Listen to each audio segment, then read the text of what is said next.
Halo, selamat pagi pemirsa, apa kabar Anda hari ini? Senang sekali dapat menjumpai Anda dalam berita Papua hari ini. Saya Yuni Rumbara bersama tim redaksi telah menyiapkan sejumlah berita menarik dan aktual bagi Anda. Berikut 3 berita utama.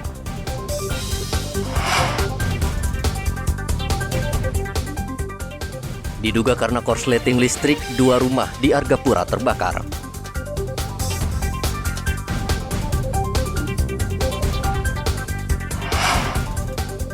Makin meresahkan, 4 penjamret dibekuk polisi.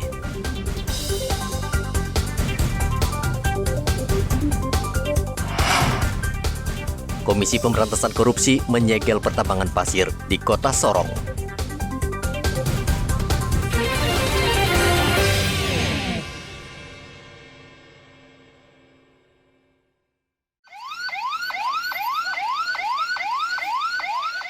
Diduga akibat korsleting listrik, 2 unit rumah di Jalan Bukit Tasangkapura, Kelurahan Hamadi, Kota Jayapura, Kamis kemarin terbakar. Warga panik dan berusaha memadamkan api dengan peralatan seadanya. Namun api begitu cepat membesar sehingga merembet ke bangunan lain yang dibangun semi permanen. 3 mobil kebakaran milik Pemda Kota Jayapura dikerahkan untuk membantu memadamkan api. Dan 1 jam kemudian api akhirnya padam. Namun 2 rumah warga akhirnya ludes terbakar.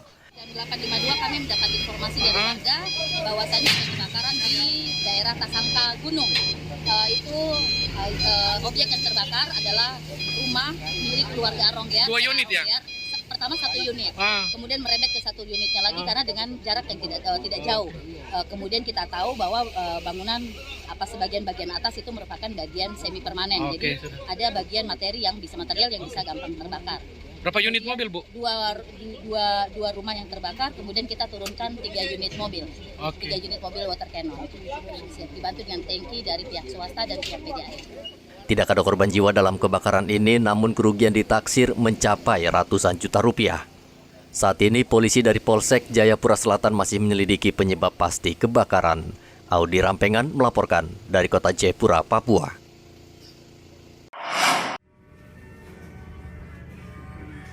Tim Buru Sergap Polda Papua Barat menangkap 4 pelaku pencurian dan kekerasan yang kerap beraksi di Kota Manokwari. Rekaman kamera pengawas ini memperlihatkan para pelaku yang nekat menjamret korban. Mereka berpura-pura belanja di kios dan saat korban lengah, pelaku langsung mengambil ponsel lalu melarikan diri. Dari 4 orang pelaku, 1 orang merupakan residivis yang sudah berkali-kali melakukan tindakan serupa. Saat ini polisi masih memburu para pelaku lain. Dilakukan pengembangan untuk pelaku-pelaku lainnya. Ya, tentunya ini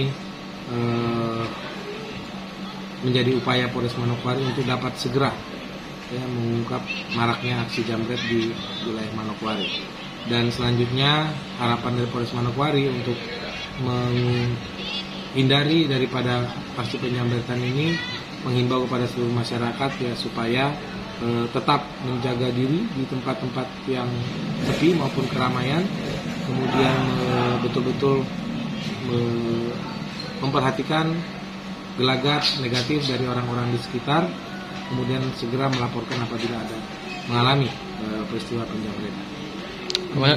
Berarti pelaku ini mereka pelaku main lama ya komandannya? Dari yang sudah dilakukan pengungkapan, ada pelaku yang merupakan residivis atau pelaku yang pernah ditangkap oleh Polres Manokwari, namun ada juga yang baru. 1 orang yang pelaku lama. Ya, ada 1 orang. Ada 1 orang sekarang. Nanti akan kita rilis untuk kejelasannya. Saat ini seluruhnya sedang melakukan pengembangan oleh tim lapangan Polres. Kalau yang 3 pelaku tadi yang ditangkap ini itu masing-masing di TKP mana? Untuk datanya masih menunggu dari Kasat Serse, saya untuk TKP-nya dan nanti akan kami perjelas. Namun dari 3 TKP tadi sempat disampaikan. Dari 3 TKP untuk jelasnya TKP akan kami sampaikan. Polisi menghimbau warga Manokwari waspada karena kejahatan perampokan dengan modus berpura-pura belanja kerap kali terjadi. Edi Musahidin melaporkan dari Manokwari, Papua Barat.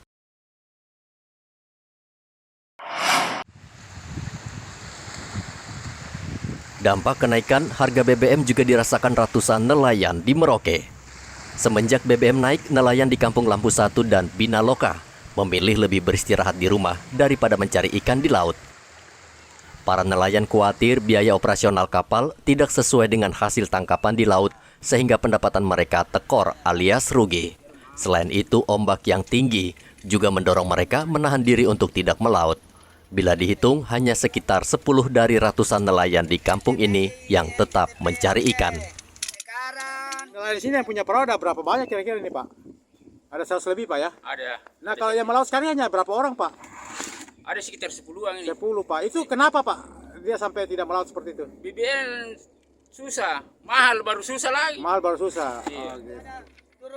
Selain harga BBM yang naik, nelayan di kampung ini juga mengeluh sulitnya mendapatkan BBM untuk kapal mereka. SPBN tidak memiliki stok BBM yang banyak, sehingga nelayan harus menunggu lama. Mereka berharap pemerintah menyelesaikan persoalan ini karena kurangnya pasokan BBM sudah lama terjadi. Muhammad Ridwan melaporkan dari Merauke, Papua.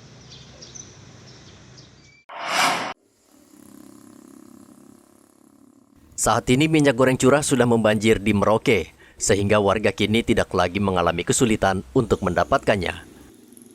Minyak goreng curah sudah dijual hingga ke pelosok dengan berbagai merek dan dijual seharga Rp14.000 per liter. Biasanya minyak goreng curah ini dikemas dalam berbagai ukuran 1 hingga 5 liter. Nur Alam, penjual minyak goreng di kawasan Seringgu Jaya mengatakan kini bisa menjual 300 hingga 500 liter minyak goreng setiap hari. Pak, untuk beli minyak kita ini masih cukup tinggi? Sudah masih cukup tinggi, Pak, ini kalau untuk minyak kita ini kita. Jadi dari masyarakat ini masih memerlukan, apalagi orang-orang yang di daerah kapal penjaring itu membutuhkan sekali namanya minyak curah ini. Ini dijual berapa per 1 liternya, Pak? Per liternya hanya 14, Pak.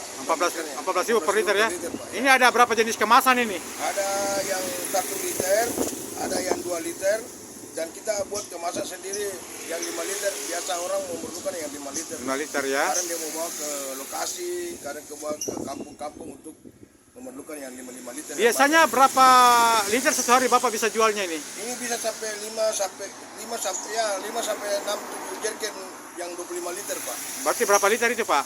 Dalam satu jerkennya itu kan 25 liter. Kalau 5 sampai ini paling sekitar 150 liter, Pak, per harinya. 110 liter ya? Ya. Pasokan minyak goreng kini sudah lancar. Puluhan ton minyak goreng curah baru saja tiba di Merauke untuk memenuhi masyarakat menggunakan kapal. April lalu minyak goreng curah ini sempat langka di pasaran dan harga per 5 liter sempat tembus hingga Rp130.000. Muhammad Ridwan melaporkan dari Merauke, Papua.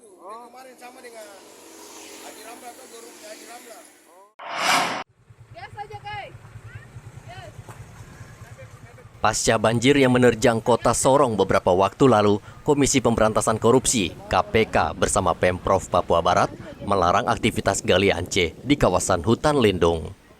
Lokasi tambang pasir yang berada di Kampung Bugis, kilometer 10, kini terpasang pelang yang berbunyi larangan beroperasi. Lokasi tambang galian C ini diketahui tidak memiliki izin resmi alias beroperasi secara ilegal. Ketua Satgas Supervisi KPK, Dian Patria mengatakan, selain ilegal, tambang pasir terkesan sengaja dibiarkan beroperasi sejak lama, sehingga tidak menutup kemungkinan adanya gratifikasi atau pungli.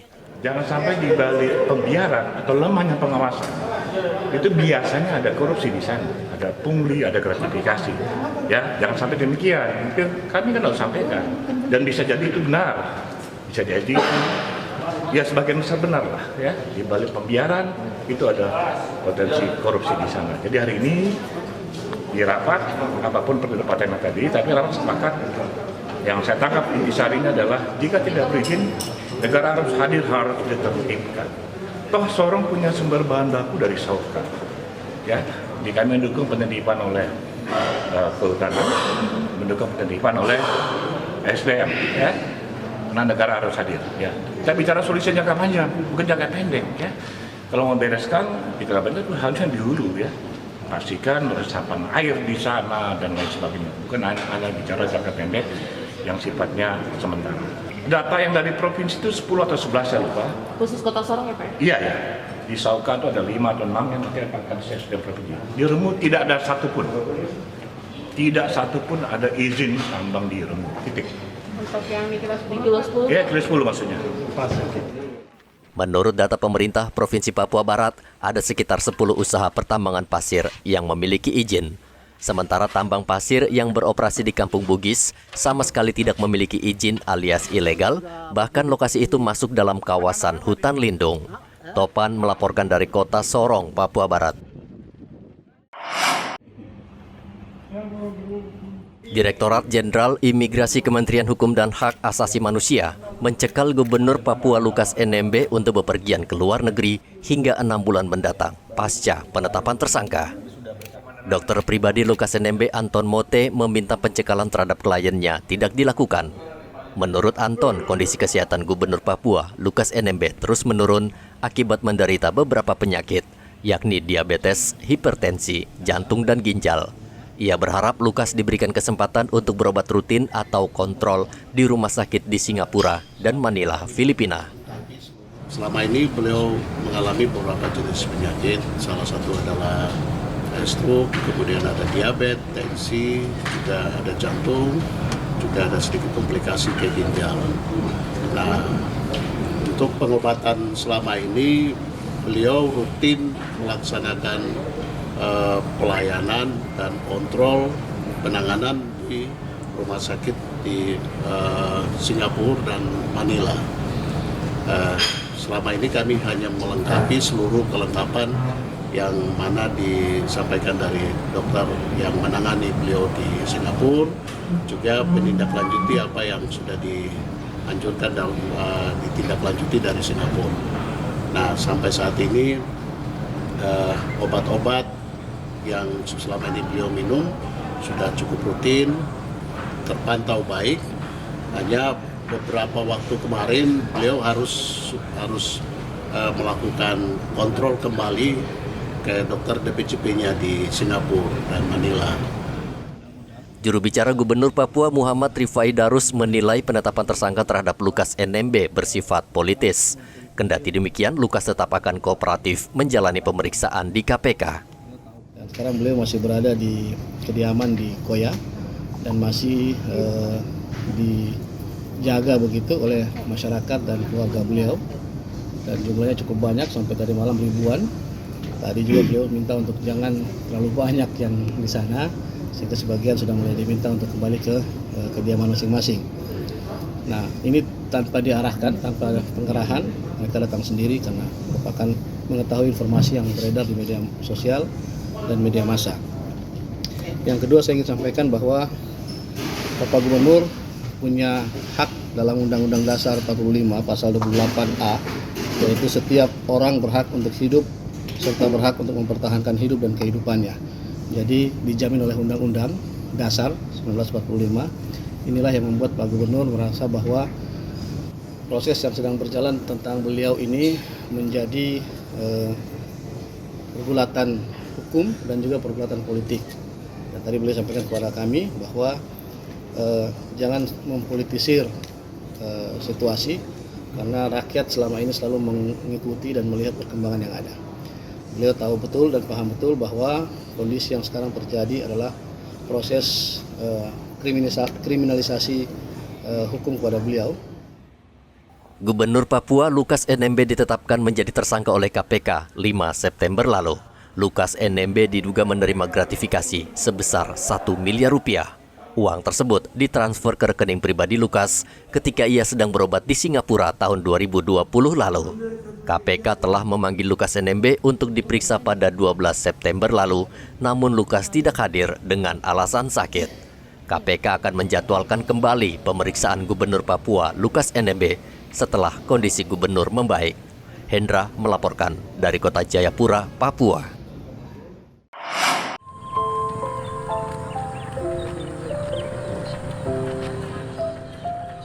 Siswa sekolah menengah atas Negeri 8 di Kampung Kalobo, Kabupaten Raja Ampat, nasibnya tidak seberuntung siswa sekolah lain.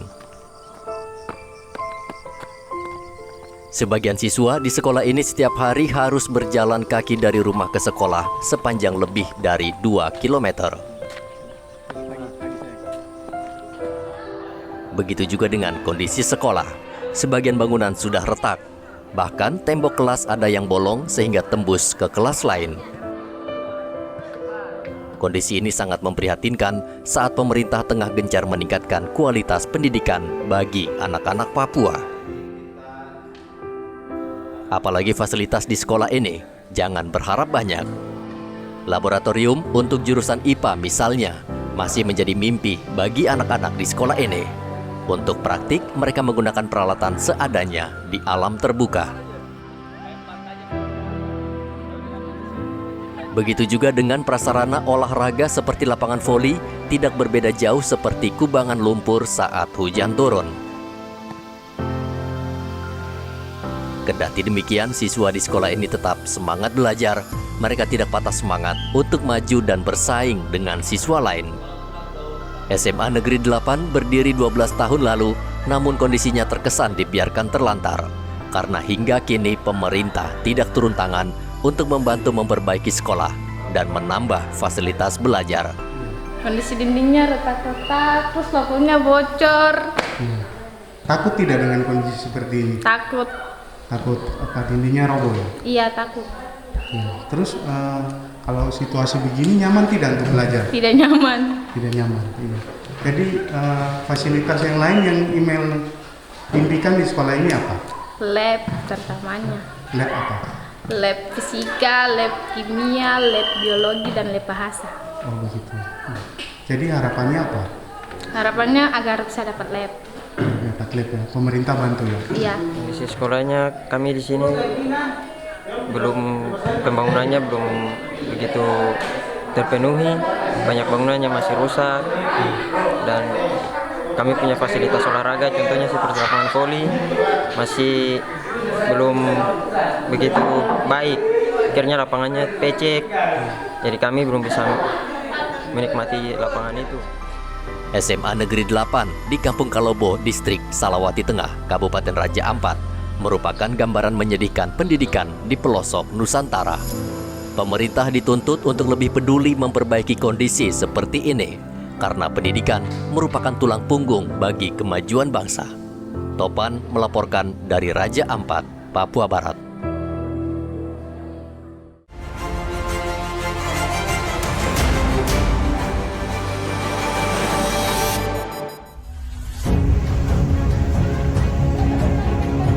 Puluhan mahasiswa yang tergabung dalam organisasi kemasyarakatan dan pemuda menggelar unjuk rasa menolak kenaikan harga BBM yang telah diumumkan Presiden beberapa waktu lalu. Puluhan mahasiswa itu tergabung dalam beberapa organisasi seperti PMKRI, PMII, GMNI, HMI, IKAMI, dan GMKI. Mereka mendesak pemerintah memberantas mafia migas dan pertambangan serta tegas melakukan penegakan hukum yang adil dan transparan. Mahasiswa juga mendesak DPRD memberikan pernyataan sikap secara kelembagaan untuk membatalkan kenaikan harga BBM.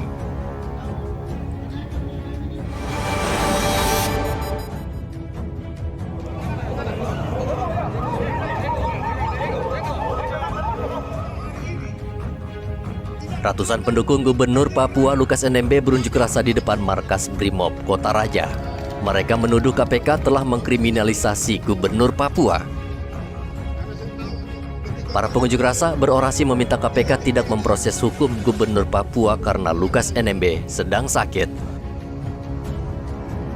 Unjuk rasa para pendukung gubernur ini menyebabkan Jalan Cigombong terpaksa harus dialihkan.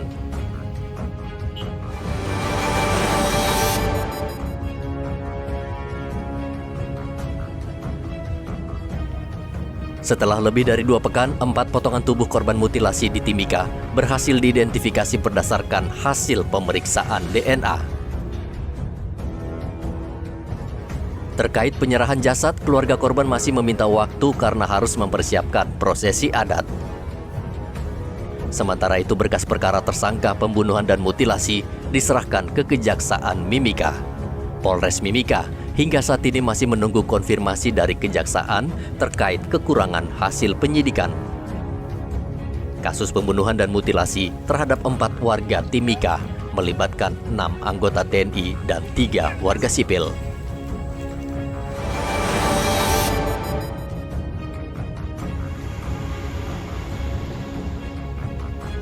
Perahu cepat yang ditumpangi 5 orang tenggelam dihantam gelombang tinggi di perairan Kondo, Kabupaten Merauke. Tim SAR langsung bergerak cepat mencari kelima korban yang diduga tenggelam di lokasi yang jaraknya sekitar 77 km dari dermaga Merauke. Para penumpang tersebut rencananya akan pergi ke Kampung Kondo dari dermaga Merauke. Namun, naas gelombang yang tinggi menggulung perahu yang mereka tumpangi sehingga terbalik dan tenggelam. Tim SAR akhirnya berhasil menemukan kelima korban dalam keadaan selamat. 2 menyelamatkan diri menggunakan jerigen dan 3 orang lainnya berhasil diselamatkan nelayan.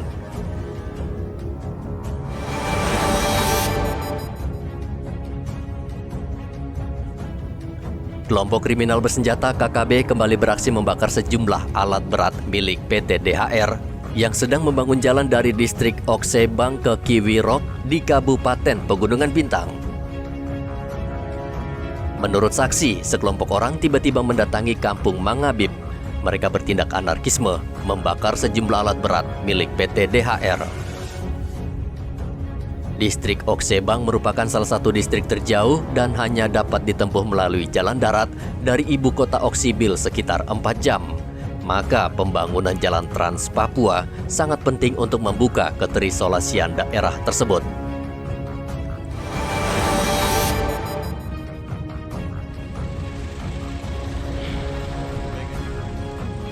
Polisi menangkap 6 orang sopir yang diduga menimbun BBM bersubsidi jenis Pertalite. Polisi juga menyita 730 liter Pertalite. Mereka kepergok ketika petugas sedang menertibkan kendaraan yang sedang antre di SPBU di Nabire. Untuk mengelabui petugas SPBU, para pelaku mengganti nomor plat kendaraan. Dari hasil pemeriksaan sementara, untuk mendapatkan keuntungan mereka membeli BBM jenis Pertalite di SPBU seharga Rp10.000. Selanjutnya dijual kembali seharga antara Rp11.000 hingga Rp12.000 per liter.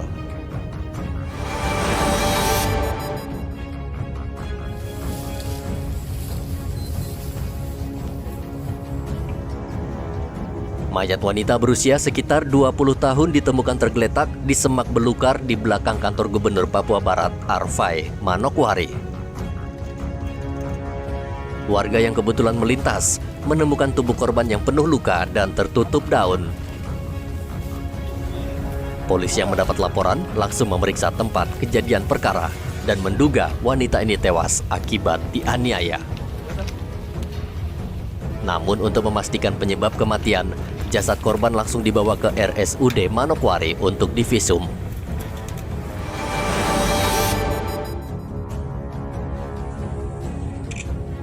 Delapan belas tentara dari Yonif Rider 600 Modang diperiksa atas dugaan penganiayaan yang menyebabkan seorang warga sipil meninggal dunia di Kabupaten Mapi. Pangdam 17 Cendrawasih, Maijen Muhammad Saleh Mustafa mengatakan kasus ini sudah diselesaikan secara adat dengan membayar denda kepada keluarga korban.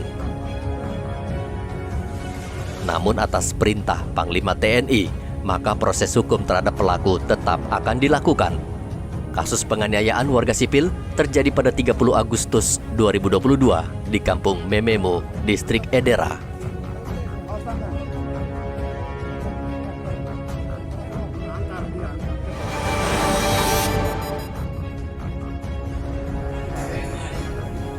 Harga daging sapi di Pasar Wamanggung Merauke saat ini mengalami kenaikan. Sebelumnya, harga daging sapi dijual Rp120.000 per kilogram, kini naik menjadi Rp130.000 per kilogram. Menurut pedagang, kenaikan harga daging sapi dipicu kenaikan biaya operasional, termasuk biaya transportasi untuk membawa sapi ke kota Merauke. Selain dipicu kenaikan harga BBM, saat ini penjual daging sapi di Pasar Wamanggu tidak terlalu banyak, sehingga stok daging menipis dan mempengaruhi harga daging. Informasi tadi sekaligus menutup jumpa kita dalam berita Papua hari ini. Akhir kata, saya Yuni Rumbarar bersama tim redaksi yang bertugas mengucapkan terima kasih atas perhatian Anda. Selamat pagi, Wanyambe.